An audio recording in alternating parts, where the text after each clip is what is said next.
Olá, estamos de volta com o programa Campinas, os desafios da metrópole, hoje conversando sobre o cenário político de Campinas. Para este programa, temos 3 convidados. Marcel Cheida, professor da Faculdade de Jornalismo da PUC Campinas. Ernesto Dimas Paulela, coordenador do curso de pós-graduação em Gestão Pública da PUC Campinas. E Pedro Rocha Lemos, diretor da Faculdade de Ciências Sociais da PUC Campinas. E novamente, agora nesse segundo bloco, vou pedir um instante para a gente colocar algumas perguntas da população para vocês. Agora é do Gumercindo Aparecido Pinto. Vamos conferir. Quando é que vai surgir alguém que possa representar mesmo os eleitores de Campinas? Algum líder realmente, porque nós temos visto factoides aí, pessoas que se apresentam como líder e depois decepcionam. Acho que, não sei se seria uma questão de você ter um líder, né? Eu acho que a gente precisa parar de personalizar, apesar de que, né, ainda na política, né, a gente trabalha muito em cima de nomes, né? Então, acho que é uma questão assim de você fazer com que os partidos realmente, efetivamente, né, se coloquem de forma programática e discutam seus programas, suas plataformas, em vários fóruns com os eleitores, com a sociedade, para as pessoas poderem ter parâmetros para saberem quem votar. Infelizmente, os partidos perderam esse caráter, né? Eles viraram muito balcões de negócios, entendeu? De trânsito de legendas para as pessoas poderem ter legenda para poder se eleger em função de algum tipo de interesse particular e não de interesse público. Nós temos que reconduzir a política no seu verdadeiro lugar. E para isso depende de muita coisa, né? Depende desse eleitor, de outros eleitores começarem a perceber que eles também têm que lançar as discussões, né? Não ficarem dependendo só de um líder, né? E no Brasil, infelizmente, a gente não conseguiu desencadear. Existem várias propostas, várias discussões, inclusive no Congresso Nacional, de várias instituições não governamentais e de OAB, etc. e tal, que estão propondo uma reforma política, né? E nós carecemos mesmo de uma reforma política que você reconduza a política no seu verdadeiro lugar e que as pessoas possam discutir, conversar sobre as questões das ideias, dos seus interesses, do seu mundo. E é isso que é política, né? É a discussão, é buscar alternativas para a gestão do público, mas entender muito bem o que é a dimensão pública. A dimensão pública é para todos. Você tem que pensar na sociedade, né, nos interesses gerais, e não você querer usar a dimensão pública para querer se enriquecer e tirar proveito disso particularmente, entendeu? Eu acho que falta muito ainda, né, para a sociedade entender isso, né, e que elas precisam se articular localmente, em suas associações de bairros, né, e formar grupos de discussão e chamar pessoas e forçar que esses partidos se apresentem enquanto programas e não enquanto pessoas que falam assim, olha, eu vou resolver seu problema. Vamos agora à pergunta da Maria Luísa Armani Caetano. Vamos lá?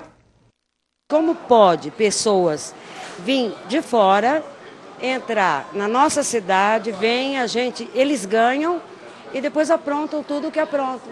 Essa é a questão, acho que para todo campineiro. Bom, eu entendo que Campinas deixou de ser a nossa cidade naquela perspectiva da tradição do campineiro, né? Campinas hoje tem uma população de 1.100.000 habitantes e se nós considerarmos que esse crescimento se dá principalmente a partir da década de 70 para cá, nós não podemos ver Campinas como um gueto, né?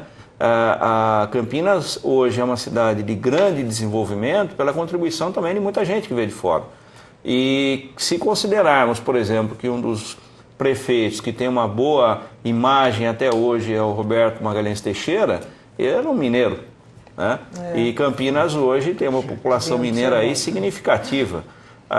Eu não vejo que isso aí seja um fator negativo, eu acho muito positivo porque traz visões diferentes, traz culturas que são muito similares aqui na região. Campinas é uma cidade ainda que eu entendo pertencer ao universo caipira, né? Apesar do desenvolvimento tecnológico, ela ser metropolitana, mas ela é isso em razão também da ajuda dessa migração que ocorre aqui, principalmente a partir da década de 70. E vejo que isso aí ajuda também a formar novos quadros, novas tendências políticas na cidade, né? O que enriquece.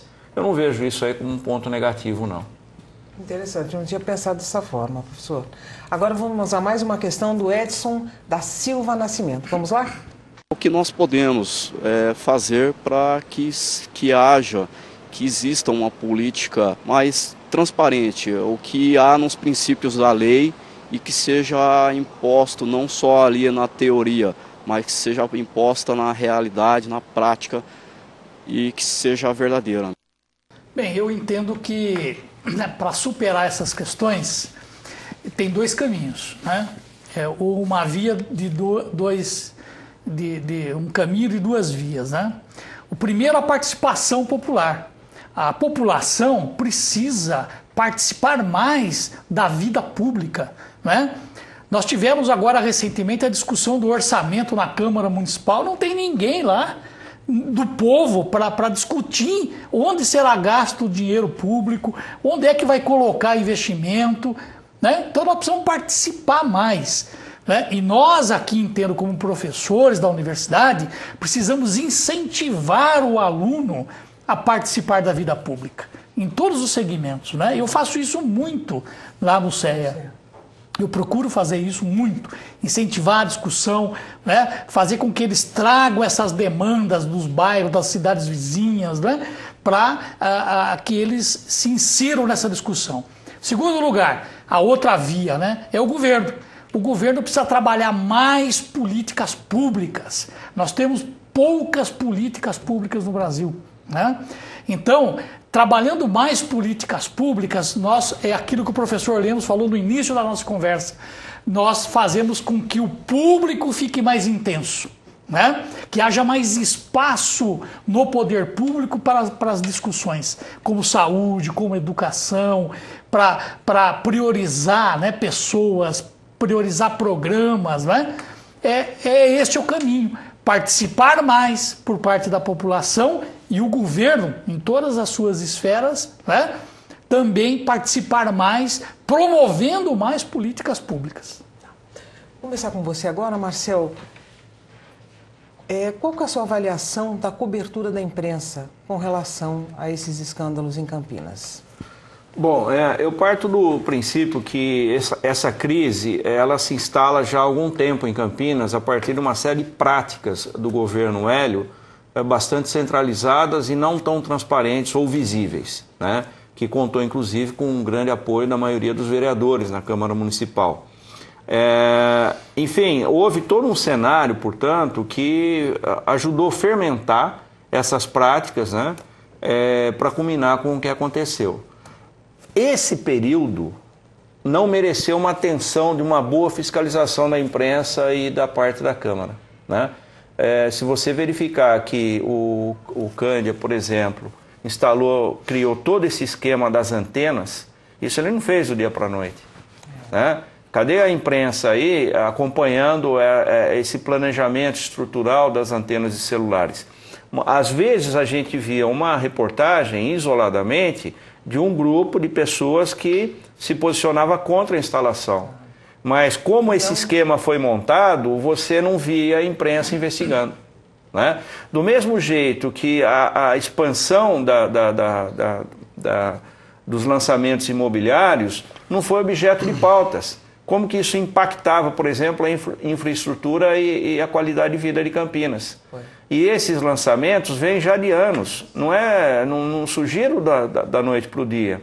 Então, eu penso que os jornais, de certo modo, com algumas exceções, os jornais foram meio no vácuo dos acontecimentos, né?